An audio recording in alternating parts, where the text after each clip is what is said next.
Hello, hello, hello. What is going on, everybody? Welcome to the Astro Room, where we talk everything astrology on a weekly basis.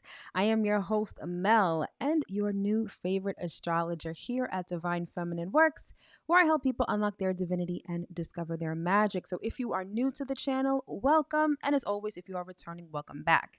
Speaking of the channel, this channel is everything tarot, astrology, spirituality, and manifestation. So, if those are the things you like, if those are the things you love, if those are the things you want to learn more about, don't forget to hit that subscribe button as well as that notification bell so you'll always be notified when I come out with new content.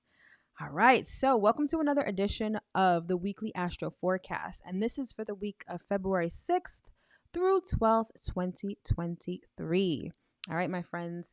Happy Monday. I don't know how you guys fared with that full moon in Leo yesterday. It was definitely powerful, a bit intense, a couple of curveballs here and there. So let me know in the chat or in the comments how you found the full moon in Leo yesterday. All right. So before we get into the nitty gritty, as always, some housekeeping and announcements. All right. So if you are here with me live in the chat, hello. Thanks for joining in. Don't forget to say hi on your way in. And of course, hit that like button, please. And thank you. And even if you are watching this on the replay, you might as well hit the like button anyway, because it's some really good stuff, chock full of information that you definitely need. All right. So hit that like button, please. And thank you. All right. So I'm a little late this month because things have been sort of all over the place. But this week, I will be releasing the February 2023 monthly astro forecast by sign. So if you caught the general monthly astro forecast that I did, I guess a week and a half ago at this point, I said that I was going to start doing the videos individually. So rather than make one whole live long video that lasts like 2 hours, I really just give you like 40 minutes of the general, and then I split up all the rising signs in individual videos. So this week, I'm going to start publishing those. I'm starting tomorrow with Aquarius, Taurus, Leo, and Scorpio. And remember, all of these videos are done by rising sign because we're talking about astrology. All right. So, if speaking of astrology and rising signs, if you are interested in getting your weekly forecast by text, definitely sign up to my text service by texting ZODIAC to the number 855-826-5544. That information will be in the description box below. Basically, it is just a quick and dirty weekly horoscope based on your rising sign or your sun sign if you prefer. And again, text Zodiac to 855-826-5544. All right. And so, as always, if you are new to astrology, or even if you started studying astrology and you feel like you need a refresher, I created this thing called the Astrology Basics Cheat Sheet, which basically gives you the quick and dirty on everything you need to know to start studying astrology, mainly the 4 pillars of astrology: the planets, the houses, the signs, and the aspects. All right. It's an 11-page PDF document full of all the information you need to know to start studying, because regardless of what anyone tells you out there, astrology is definitely a science.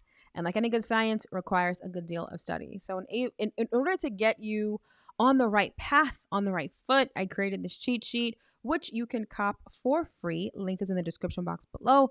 All you have to do is drop your email address and you are good to go. All right, my friends. So, of course, before we get into the nitty gritty, let's chat a little bit. All right. And speaking of chat, let's see who we have here in the chat tonight. All right. So we've got Nay. We've got Philip Boone. All right. We've got Damask, and we've got Rob Blackstorm. Thank you guys so much for joining me here on the live tonight as we talk about our favorite topic, astrology, right?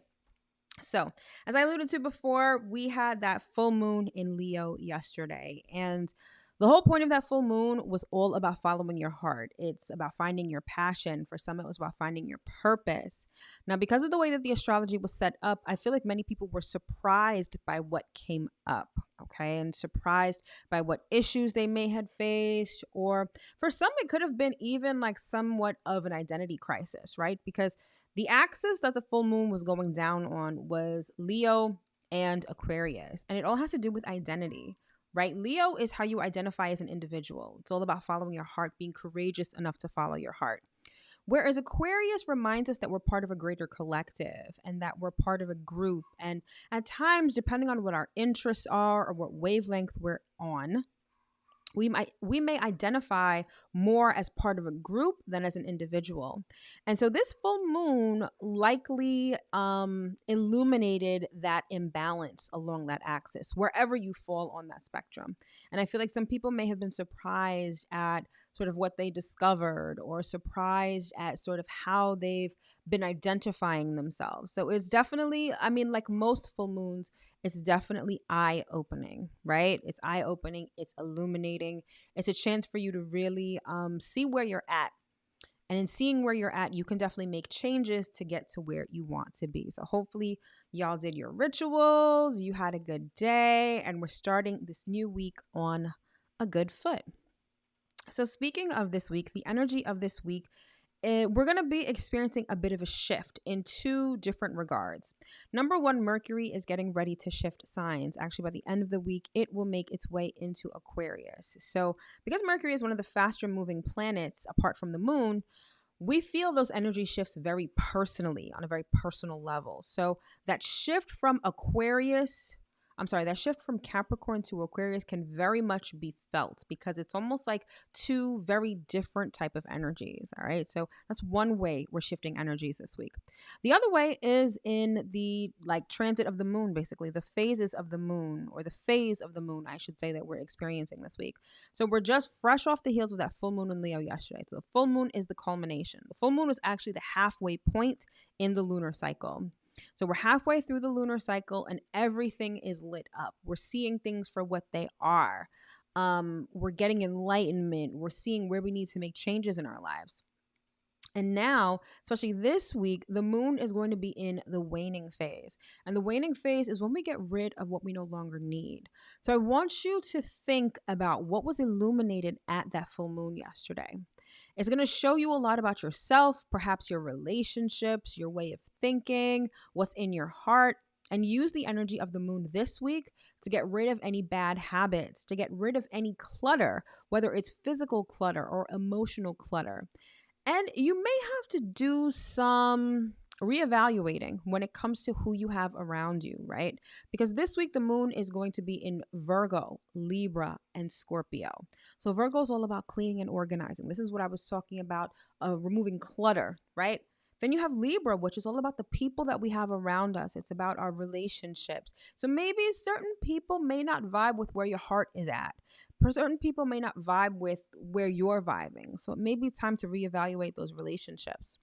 And then finally, Scorpio is all about getting rid of those bad habits. It's sort of taking a look at our shadow side and seeing how we can not only, I don't want to say fix because our shadow side is not broken, but how we can address our shadow side and how we can integrate it into our light being to become a truly whole person. Okay. And that requires us to take a look at the things that we don't like about ourselves, or the things about ourselves, about our character traits and our personality that may be standing in the way of us getting to where we want to go. So there's opportunity for self-reflection this week. All right. So some energy shifts, nothing major, but definitely things that we're going to feel. And in feeling these energy shifts, it's best that we understand them so that we can use them to our advantage to have not just a great week, but a great month.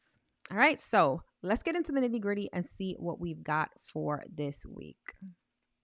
So first up, we have what I like to call futuristic thoughts. And this is Mercury transiting into Aquarius. Now, Aquarius, if you didn't know, is an air sign. Even though it is symbolized by the water bearer, it is indeed an air sign. So it has a lot to do with our intellect, with our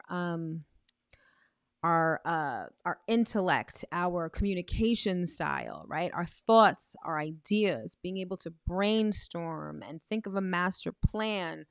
All of that is going to be future oriented because Aquarius is a future forward and future looking sign. All right. So this is going to be a great time to think about the future, to brainstorm about the future. All right.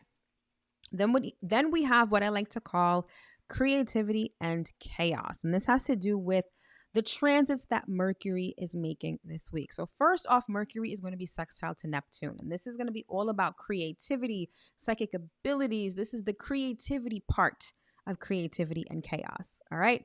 And then later on in the week, Mercury is going to conjunct Pluto. And that's definitely the chaotic part. That's where we deal with intensity, persuasion, and the dark side. So definitely a very interesting transits with Mercury this week. All right. Then last, we have what I like to call shedding skin. And this is what I was just talking about before with the lunar cycle. Because we're in the waning phase, this is going to be about shedding skin, shedding what we no longer need, especially with all of that information that we learned at that full moon yesterday. Now is going to be a perfect time to really assess what we no longer need and release it. All right. So a lot can get done this week if, of course, you take advantage of the energy. All right. So this is what we have going on each day. So on Monday, we have Mercury sextile Neptune with the moon in the waning gibbous phase in Virgo. Then on Wednesday, we've got Venus sextile Uranus, which is always a good time. It's one of those times where you can definitely expect the unexpected. Then on Thursday, we have the moon in the waning gibbous phase in the sign of Libra. On Friday, we have part of that creativity and chaos that I was just talking about with Mercury conjunct Pluto in Capricorn. And then finally on Saturday, we have Mercury moving into Aquarius and the moon in the waning gibbous phase in Scorpio. All right.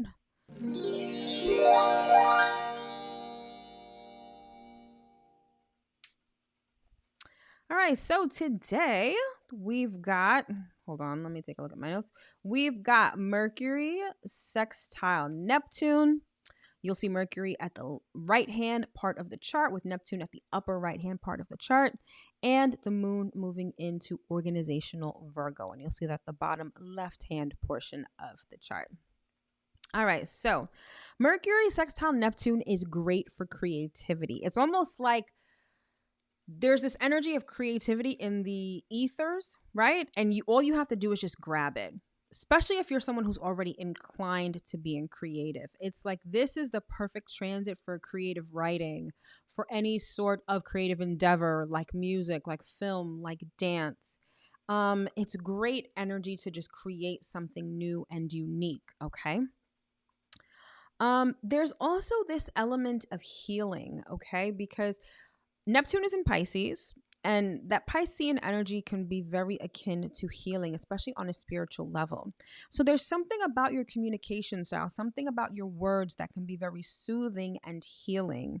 If you're someone who is into spiritual work, if you are someone who, let's say you do guided meditations, or let's say, you have even a podcast or you're on YouTube, I feel like this particular transit is great to help people heal, okay? Your words carry a lot of weight, but not in a very harsh or intense way. It's more in a very soothing, soft, and healing sort of way. Like the first thing that comes to mind with this transit is AMSR or AMSR? I don't know. Those channels on YouTube where people are like eating and just making noise, even though I hate the eating ones. Mouth noises are like the bane of my existence. But in any event, some people really find those type of videos soothing. And so you may want to tap into that. You may want to create those if you are a content creator or something like that. I think you get what I'm trying to say. Great for creativity, especially when it comes to your words, because words are soothing and healing, okay? It's one of those days where you can sort of just daydream, where you can imagine. It's definitely not the day for detail-oriented work. So if you found that today you had to do like a presentation at work, or you had to examine a spreadsheet or anything like that, you may have found it hard to concentrate. Things may not have been making sense, especially if you're getting very granular and detail-oriented. This is one of those transits where you see the bigger picture, where you understand the bigger picture. And so that granular, detail-oriented work just may not have been doing it for you today, all right? But that big picture kind of energy is great for future planning. So today is a day to really visualize, to imagine, to script. Any of those sort of techniques or things that you can do to manifest are great today with this particular transit. You may also want to pay attention to your dreams because I feel like not only will your dreams be vivid, but I feel like they'll have a lot of important messages for you. So if you haven't already, you should definitely keep a dream journal or at least a piece of paper and a pen next to your bed so that you can immediately record what you dream. Because if you're anything like me, you'll be dreaming something really vividly and then you'll wake up and you'll be like, oh yeah, I'll remember that. And then like 5 minutes later, you're like, wait, what did I just dream? So a dream journal is definitely a must. All right. But by and large, this energy for this transit is really about relaxing, socializing, escaping via like movies or something like that, listening to music. It's a very Here's the thing, this transit is actually sort of the quintessential transit for a day like Monday, because Monday is ruled by the moon, and the moon is about relaxing. It's like society has things all jacked up because the weekend should really be like, Sunday and Monday. Saturday is ruled by Saturn, and that's the day that you do chores. That's the day that you really get to work. So society has it backwards. Monday is actually a day where you are meant to relax, where you're meant to reset and really prepare for the week. All right. So this Mercury sextile Neptune is actually the perfect transit for a Monday. All right. And then the moon is going to be moving into Virgo. And like I mentioned, it's the waning gibbous phase. Again, we just came off that full moon in Leo energy yesterday. And now the moon is going to start waning as it makes its way back to the new moon phase. So, everything about Virgo is organizational. It's very efficient. It's all about perfectionism, details. It's also, oh, I'm sorry. If you hear a lot of noise, it's because I have my window open because it's kind of hot, but sorry about that.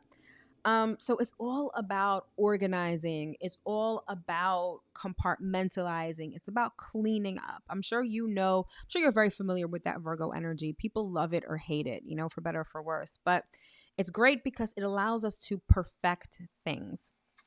And that energy of perfection is available to us while the moon is waning in Virgo. So, like I said, we learned a lot of information from that full moon in Leo yesterday, or at least I hope that you did, right? Now that you have this information, what are you going to do with it? So, now with the waning phase, it is really time to clean house. And nobody loves to do that more than Virgo, right? So this may be a situation where you use this energy to do some emotional cleanup, all right?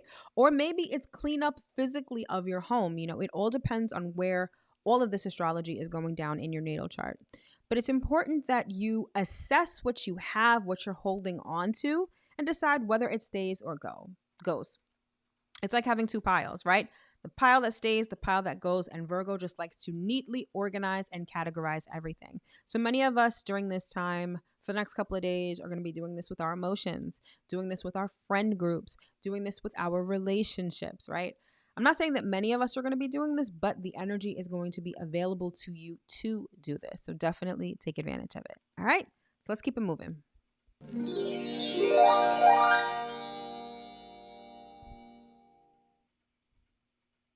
All right, so on Wednesday, we've got Venus in Pisces at 15 degrees, and it's going to be sextile to Uranus in Taurus at 15 degrees. All right, and this is a fun one. I love this particular transit whenever it comes around because it's like you may be feeling this undercurrent of excitement or this undercurrent of, it could be anxiety, although this particular transit lends itself to positivity, right? It's all about fun, excitement, doing new things, especially when it comes to love and money, because that is the realm, that is the domain of Venus energy, okay? But the real reason why I like this particular transit is because it can bestow a windfall onto you, whether it's money or whether it's love. And I have to say, I've already started experiencing this particular transit. Like, I had money come out of nowhere today, and I was feeling so lucky. I was feeling so happy and so thankful. And then as I'm preparing for this live, I'm like, oh yeah, that's Venus sextile Uranus. That's like, and a windfall, it doesn't necessarily mean like you win the lotto and it's like $1 million, although it could be, right? Could just be some extra money coming your way, or it could be money that you forgot about that's finally coming your way. But either way, it's a good transit for money and for love, okay? Now, what it is not a good transit for is sticking to your routine. Anytime you have Uranus in the mix, it makes you want to break free. Uranus is the planet of rebellion. So the day-to-day activities that you have to do, your daily responsibilities, when Uranus is active, you don't feel like doing any of that. You want to experience something new and exciting, okay? So transit is not so good for your daily routine. It also may not be good if you are trying to break free from a committed relationship, right? This is one of those transits that could definitely foster like affairs and things like that, because you're going to have this desire, this urge for something new. And if you've been with someone for a long time, you're used to them, you're just, just going through the motions in the relationship. This is one of those transits that stimulates your desire for something or someone else. So be mindful of that. But on the flip side, it definitely fosters creativity, because anytime you talk about Venus, we're talking about creativity. It's great for attracting interesting people. So under this transit, you may find that interesting and eccentric people sort of gravitate to you, or you sort of have these conversations out of nowhere that are really interesting and pique your interest and make you think. Could also be a lack of inhibition. Like, again, Uranus loves to be free. It loves to break free from the norm. So stepping out of your comfort zone, especially when it comes to love or money, can be very beneficial under this particular transit. All right. It's also great for new friends. Like, if you're looking to, you may not even be looking for new friends. Let's just say that you just may bump into some new people. Maybe you'll go out with a friend of yours and then they bring some of their friends and you find that their friends are super cool, interesting, all that good stuff. Now they become your friends. It can be this very instant attraction when it comes to friends and lovers. But keep in mind, if you are starting a relationship under this transit, and I think this is pretty important because we're nearing Valentine's Day. And so people are trying to get booed up and do all of those Valentine's Day things that they do, right?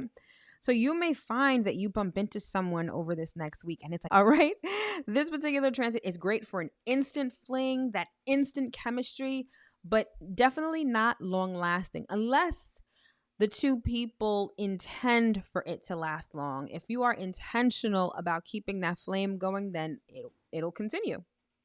But otherwise, this particular transit fosters short, exciting flings and affairs. All right. So keep that in mind.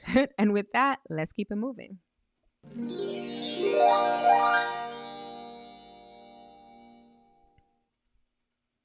All right. So on Thursday, the moon is going to make another move, and this time into the sign of Libra. And you'll see that at the very top hand portion of the chart. So like I sort of alluded to before, the moon is in the waning gibbous phase. It's when we get rid of what we no longer need.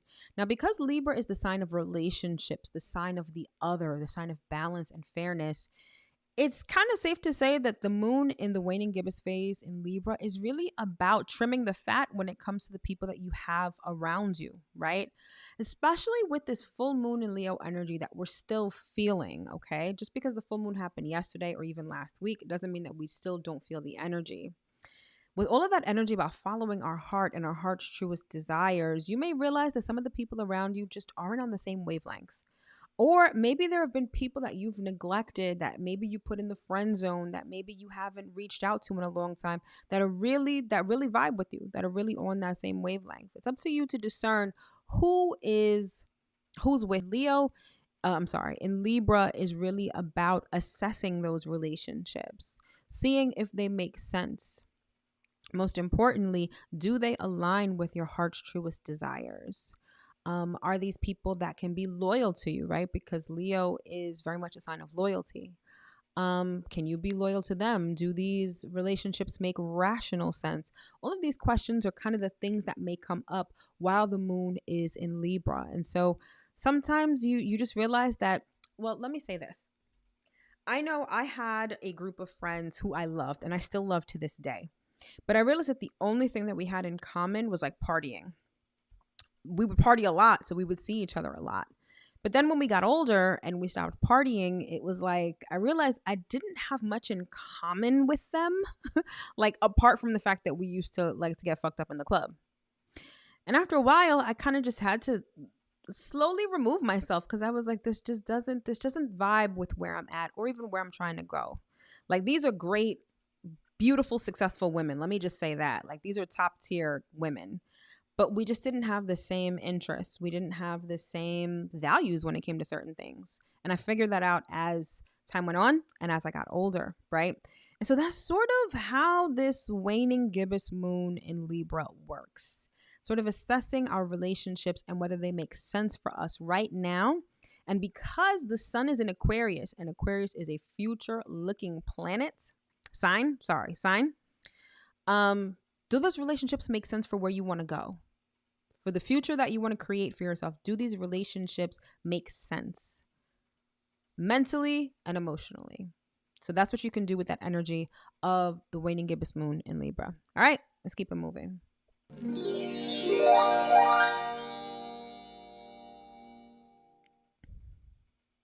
All right, on Friday, we've got Mercury and Pluto conjunct at 28 degrees Capricorn. All right. So this is going to be intense. Anytime you have Pluto in the mix, things get very intense, right? Because Pluto is a planet of intensity. It's a planet of power. It's a planet of control. And when Pluto, or I should say when Mercury links up with Pluto, it's all about the power of persuasion. It's about the control that we can have with our minds, with our thoughts, and with our communications, okay? It adds a level of depth and intensity to what you're thinking and what you're talking about. It's one of those transits where superficiality just doesn't work. Small talk, idle chatter is just not a thing with this particular transit. It's all about getting to the substance. It's getting to the bottom of things, okay? Which can be great, especially if you're trying to learn something, if you're trying to uncover any secrets, understand the truth of a particular matter. This particular transit is excellent for that, okay? It's also a great time to study things like astrology, the occult, all of those sort of scorpionic, plutonic sort of subjects, because you're going to be able to understand them better.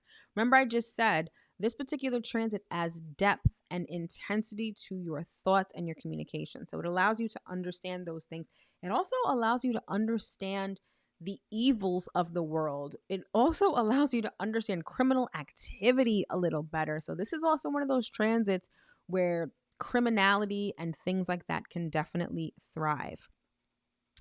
Most importantly, though, it gives you a serious power of persuasion. It also gives you the ability to seriously attract things to you, whether it's through your mind or it's via your communication. So things like, telekinesis, telepathy, those are going to be seriously on point with this particular transit. It's also great to understand your darker side. So this particular transit, not only is it perfect for that, but with the moon moving into Scorpio the next day, this is like next weekend is definitely going to be the time that you should be doing some shadow work, because this is going to be the sort of optimal energy for you to really understand your shadow and to be able to integrate that into your being. Okay. And I know nobody's going to want to do shadow work next weekend. Why? Because it's Valentine's Day weekend. It's Super Bowl weekend. Like, who really wants to be sitting there doing shadow work? But if you got at least 20 minutes, do a little bit before you watch the game or whatever. All right. But here's the thing. This particular transit lends itself to power struggles. Okay. Like I said, there's a serious power of persuasion with this transit. So getting people to be influenced is definitely a thing, and you can do it a lot more easily with this particular transit. But here's the thing with Pluto. Pluto can bestow a lot of power. It can really empower you, or it can really disempower you, especially if someone is wielding power over you. So if you find that you're in a situation where you are extremely influential, you are extremely persuasive, it's really up to you to use that energy wisely, because you can use it for good or you can use it for not so good. So it's really up to you. And karma is not, it's not the moral thing that we make it. Karma is just cause and effect, right? So if you cause people to be disempowered, at some point you will be disempowered yourself. That's just how it goes. So keep that in mind. But by and large, one of the best aspects of this particular transit is the ability for spiritual transformation.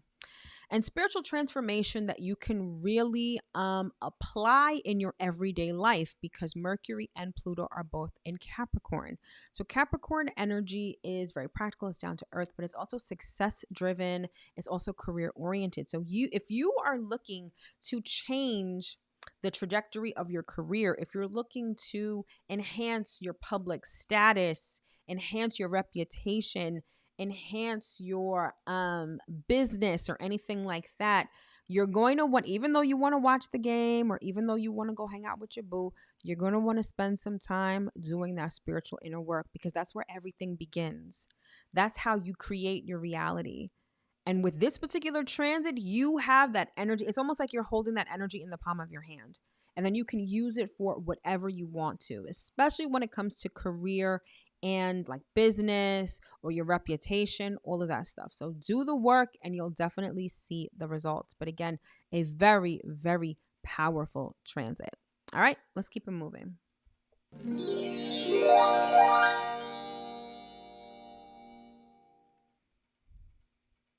All right, and then finally, to close out this week, we've got Mercury moving into Aquarius, and then we have the moon moving into Scorpio. All right, so I basically talked about Mercury in Aquarius before, but of course, it bears mentioning again. So, Mercury in Aquarius, if I had to sum it up in like a phrase, it would be innovation and invention. Apart from just being a very futuristic kind of sign, Aquarius is all about improving and inventing new things. So I mean, the rate at which people are inventing things in this day and age it blows my mind. But with Mercury in Aquarius, it's like that is taking that up a million notches. And so the best use of Mercury in Aquarius is trying to improve upon an area of your life in an innovative and inventive sort of way. So you're going to want to look at where Aquarius is in your natal chart. This is the area of life where you can make some significant improvements, okay? So keep that in mind. That's super important. So whether it be your family life, your business life, your relationships, or even your spirituality, you can innovate and you can improve that particular area of your life, okay? So communication is going to be extremely innovative. So you're going to hear a lot of news, even more than usual, I would predict, on, latest technological advances. You may find that many tech companies may be launching new products at this time, because I can almost guarantee anyone who makes a significant amount of money, any of these large companies, please trust and believe that they have at least an astrologer on board, or they consult an astrologer. And so if I were an astrologer working for a major tech company, I would tell them to launch something amazing during Mercury in Aquarius. So keep your eyes open for any sort of, I want to say, amazing new things, but we experience that on a daily basis. But there may be some sort of major happening in the tech world within the next couple of weeks. Okay. All right. Let's see what else. What do we have here? So one of the things about Aquarius energy is that it is focused on humanity. It reminds us that we're part of a greater collective. And so when Mercury is in Aquarius, it's like we can almost sync up with people who are of the same mindset. Now, the purpose of that Aquarian energy is not just to sync up with people of the same mindset for shits and giggles. It's really about to advance humanity. It's about evolution. And so if you find your tribe, if you find your community, it's a great time to really talk about and brainstorm about things to improve society, right? Although many people won't do this, I feel like the energy is definitely conducive to that at this time. And it's also about thinking of a better future, envisioning what you want that future to look like. And if you can do it in a group, it's even better. Let's see. Is there anything else I need to mention about that? No, that's pretty much it. That is Mercury in Aquarius in a nutshell. All right. And then finally, we've got the moon moving into Scorpio. So like I said before, shadow work. This is about understanding that shadow side of you, especially those bad habits and traits that may be standing in the way of you having what you want, or from you going to where you want to go, right? This is about doing that shadow work. It's about discovering repressed emotions, perhaps. Whenever the moon is in Scorpio, it's a time that can be extremely emotional, but in a not so good feeling sort of way. Sometimes our repressed emotions sort of just pop up in an effort for us to recognize them and release them, right? So a lot can be accomplished emotionally with the moon in Scorpio if you will just tap in, all right? And again, it's all about releasing what doesn't serve you. If you realize that you're trying, for instance, you realize you're trying to get healthy, but you have a bad smoking habit, whether it's cigarettes or whether it's weed. Um, and you realize that, this is like, I try to exercise and I get winded, or it's exacerbating my asthma or something like that. Moon in Scorpio is going to be like, now you need to put those cigarettes down. You need to stop smoking that weed. It's time for you to really accept the fact that maybe this is a bad habit that you've been holding on to, and it's definitely time to release it. So that's the kind of work you can do while the moon is waning in the sign of Scorpio. All right, my love. So that has been this edition of the weekly astro forecast for the week of February 6th through 12th. All right. I sincerely hope that you were able to get at least one important piece of information that you can take going forward into the week. All right, my friends, thank you so much for tuning in. Have an amazing week, and I will see you next time. All right. Take care.